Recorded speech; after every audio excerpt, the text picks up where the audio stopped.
Belle bonsoir à toutes, mille doucoué, comment qui prend pile plaisir de décater bazot, et ça dans un point de seconde.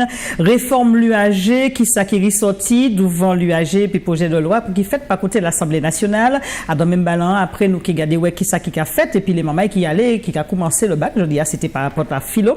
Les monde qui apprend langue, et puis le RSMA commence en stage, que a créé software déblayement, nous qui aussi, le 18 juin, l'agence C50 PAC a continué, fait propagande ni dans tout forum, bon de l'homme, secrétaire politique la ville ici à Martinique pour des jours. Myriam El Khomri qui a signé plusieurs donc contrats et ça le contrat de ville beau comptage au programme et nous qui aussi et puis invitez-nous qui donc monsieur Vincent Thomaso que nous ka saluer belle bonsoir. Nous ka rappeler que aussi secrétaire général Lune Sadouane et de toute façon nous qui parlons en français tout à l'heure pour nous ça comprendre que nous mais les doucoué quand même un pile plaisir de décater bazot dans un point de seconde.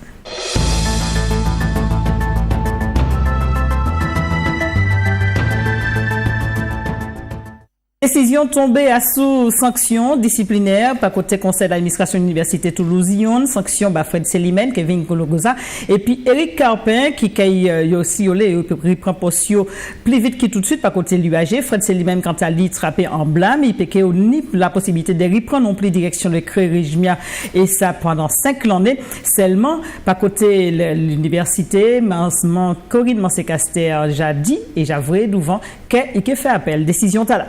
Nous cassons et puis l'université pas d'avoir qu'aujourd'hui a pas compté l'Assemblée nationale pour disposition TECAPRO qui donc qui s'y soit Alfred Marie-Jeanne qui s'y soit Jean-Philippe Linor Léo montré la tribune parole quand elle au fait vent pas d'avoir que décision déjà prend mais qui ça qui rissorti pas compté l'Assemblée nationale à sous situation l'UAG.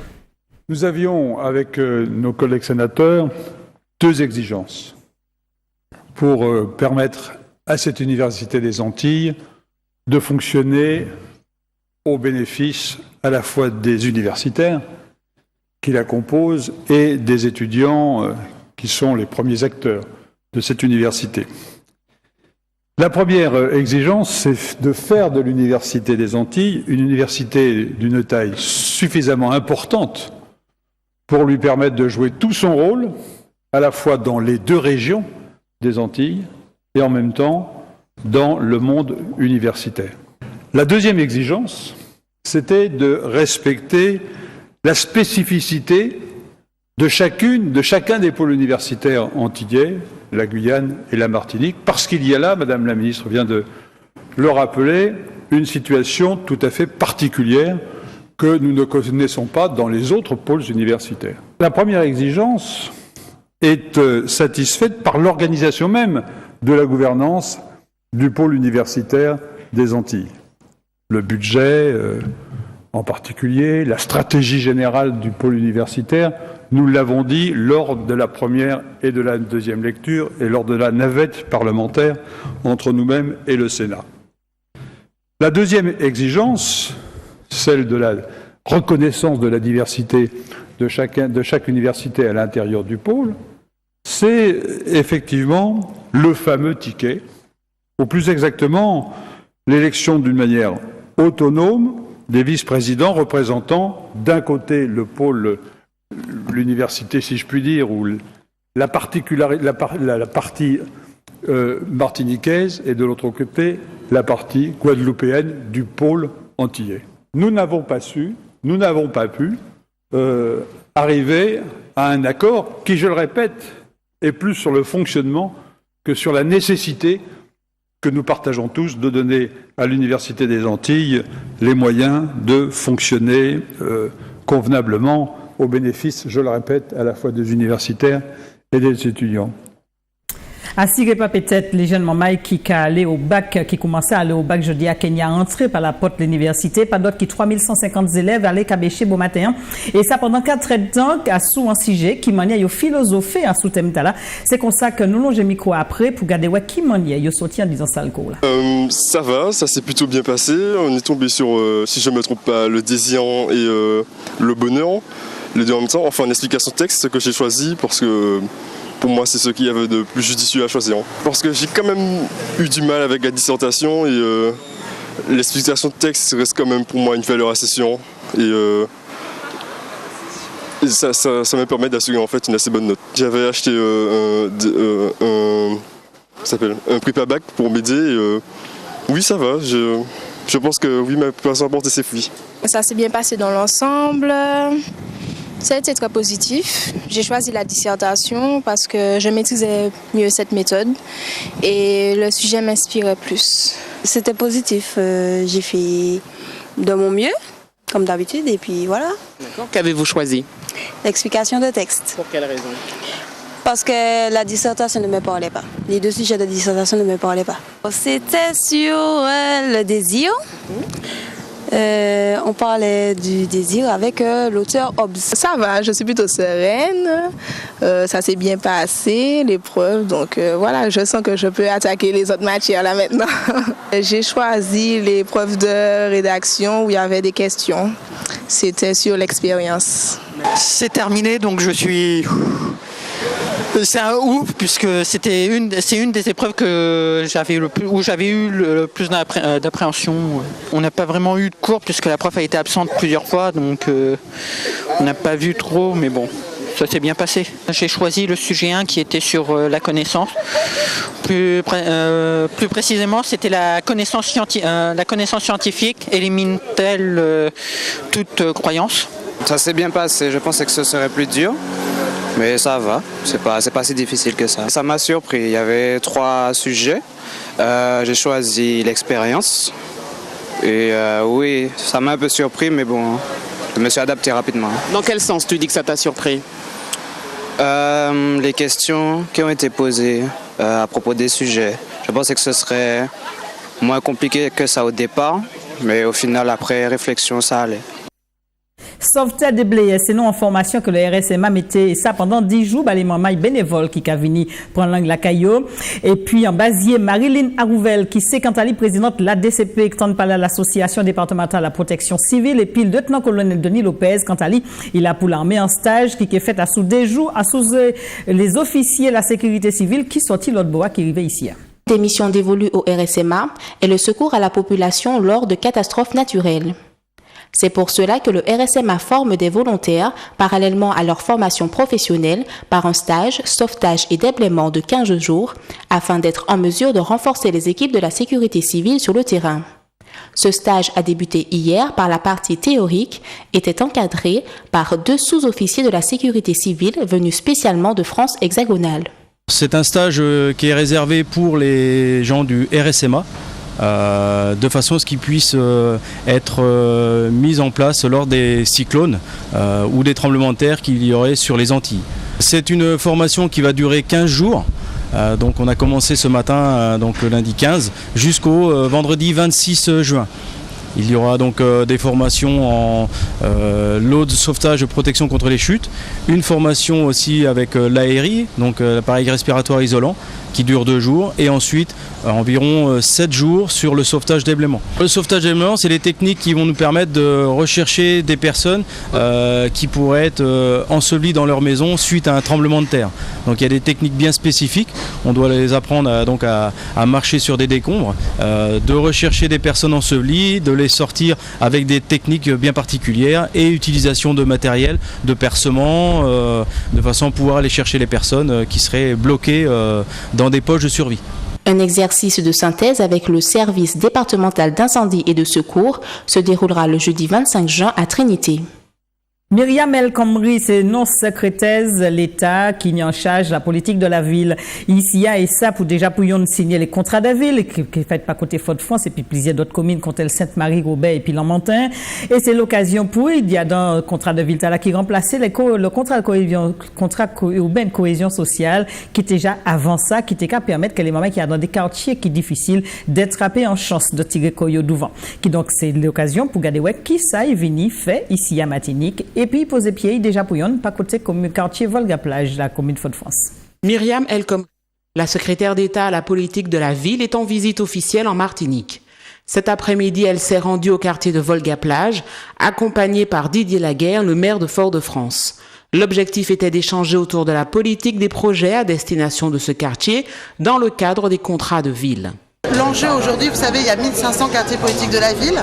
J'essaie de faire des déplacements assez longs Je suis là pendant 3 jours entre la Guadeloupe et la Martinique.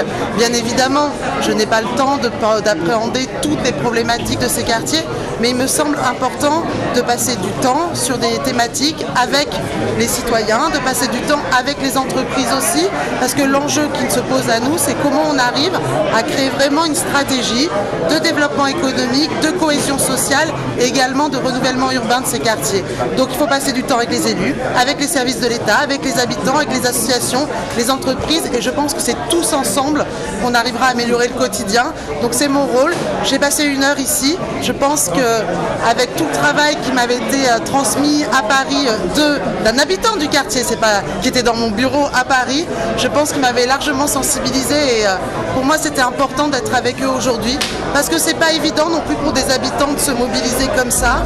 Ils attendent beaucoup et il faut vraiment pas qu'on les déçoive. Par ailleurs, le Conseil citoyen de Volga-Plage a été mis en place pour permettre de conforter les dynamiques citoyennes et de garantir les mobilisations des riverains. Le Conseil citoyen de Volga-Plage, c'est une instance supplémentaire entre les habitants, vraiment qui est constituée d'habitants et qui permet de prendre l'avis des habitants dans les décisions de la collectivité, en tout cas dans les instances de la politique de la ville. Donc la politique de la ville, c'est ce fameux contrat entre l'État et la mairie qui met un certain nombre de moyens pour l'égalité des territoires. Volga-Plage est un quartier populaire, donc c'est un quartier qui souffre de discrimination, et il y a des moyens mis en place dans une enveloppe et qui est signée entre l'État et la mairie pour du développement urbain ou de l'animation associative, de la solidarité. Et donc, dans le cadre de ce contrat-là, pour la dévolution de ces moyens, sont assortis de la mise en place d'un conseil citoyen. Et ce conseil citoyen vise à permettre aux habitants de donner leur avis sur l'ensemble des décisions, en tout cas de partager la décision sur les moyens qui sont mis en place. La visite de la secrétaire d'État à la politique de la ville continue. Elle se rendra demain dans d'autres communes, notamment à Sainte-Marie et au Lamentin, pour poursuivre le processus du plan logement outre-mer.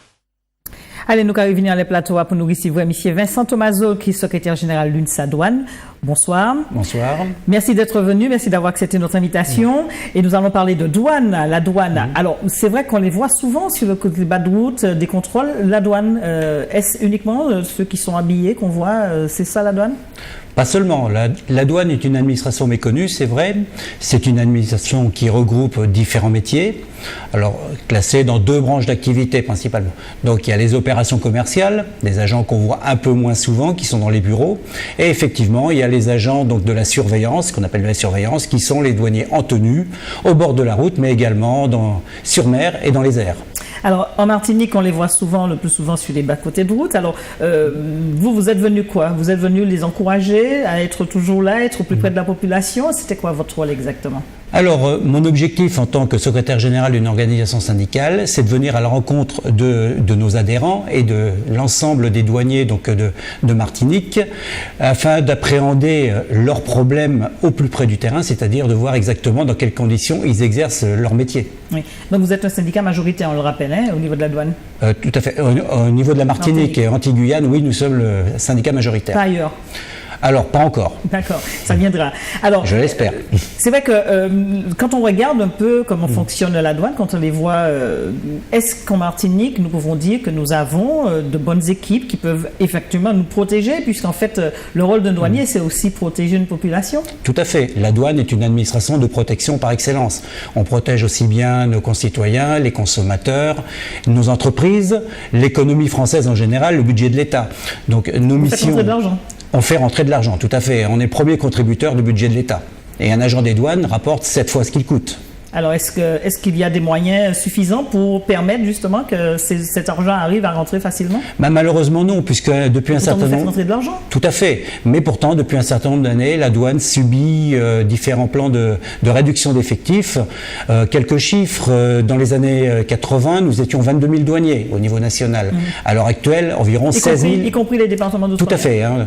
Et à l'heure actuelle, environ 16 600. À peu près. Il faut savoir... Dû à quoi ? Des départs à la retraite, pas de contrat renouvelé ou... Tout à fait. La plupart du temps, c'est des non-remplacements de départ à la retraite, oui. Et donc, depuis une dizaine d'années, maintenant, c'est un douanier par jour qui n'est pas, qui n'est pas remplacé.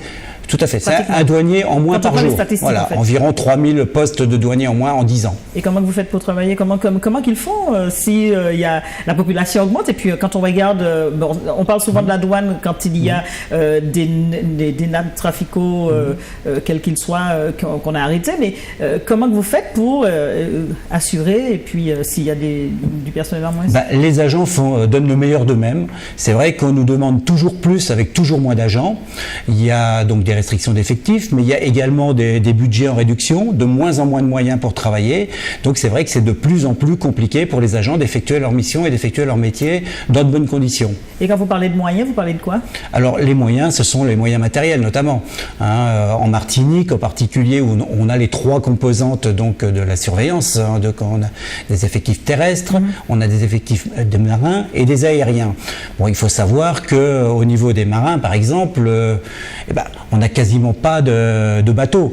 On a eu un fiasco avec 2 vedettes de surveillance rapprochées qui ont été achetées il y a 5 ans maintenant, payées plus d'1 million d'euros pièce et qui n'ont jamais navigué, victimes de malfaçons.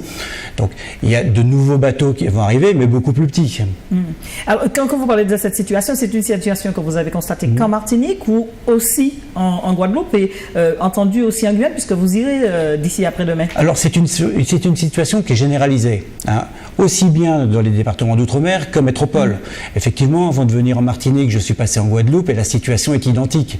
La réduction d'effectifs est analogue, le manque de moyens matériels est identique. Donc tous les départements et toutes les directions régionales sont logés à la même enseigne. Mais en vous écoutant, les mêmes problèmes similaires qu'on a vus par exemple à la Poste ou à France Télécom, les cas de suicide, les cas de souffrance au travail, les cas de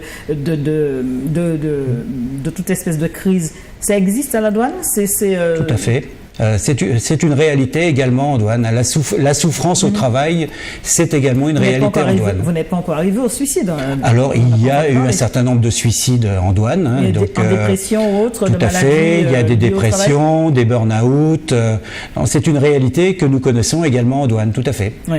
Et en ce qui concerne, alors, est-ce que la hiérarchie comprend la souffrance qu'a ces douaniers ici en Martinique ou ailleurs?